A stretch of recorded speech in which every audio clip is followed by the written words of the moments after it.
সেই বিকাল থেকে সাথী বাড়িতে নাই, আর তুমি আমাকে এখন জানাইছো? এ আদিত যা, যেখান থেকে পারবি যা করে পারবি, যত লোক লাগলি যা, সাথীকে এক্ষুনি বাড়ি নিয়ে আয়। মায়া, হে মায়া, মায়া কি হয়েছে বাপ?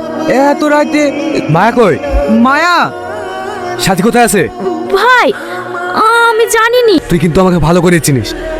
সাথী কিছুদিন আগে বলছিল রোহন বলে ওর একটা ছেলেকে খুব ভালো লাগে। কোন রোহন? ওই যে মঞ্চের স্টেশনের দোকান আছে, ওইখানে রোহন কাজ করে। সাথী ওকে খুব পছন্দ করে। চ আব্বা, এই জানি সাথী কোথায় আছে, বল আমার মেয়ে কোথায় আছে। আমরা যখন কথা বলছিলাম রাস্তায় দাঁড়িয়ে, তখন একজন এসে আমার মাথায় মেরে সাথীকে ধরে নিয়ে চলে গেল। বাবু, একজন ফোন করেছে, বলছে সাথীমা কোথায় আছে সেটা আপনাকে বলবে। হ্যালো, সেলিম বাবু না? কি বলছিস তুই? সামনে আপনার বন্ধুর মেয়ের হাত ধরে টেনেছিলাম বলে পুরো গ্রামবাসীর মাঝে আমাকে জুতোর মালা পরে গ্রাম থেকে বের করে দিয়েছিলেন। রাকেশ তুই এত উত্তেজিত হচ্ছেন কেন সেলিম বাবু? টাকার জন্য আমার মেয়েকে কিডন্যাপ করেছিস তো? তোর কত টাকা লাগবে বল, আমি এক্ষুনি পাঠিয়ে দিচ্ছি। টাকা?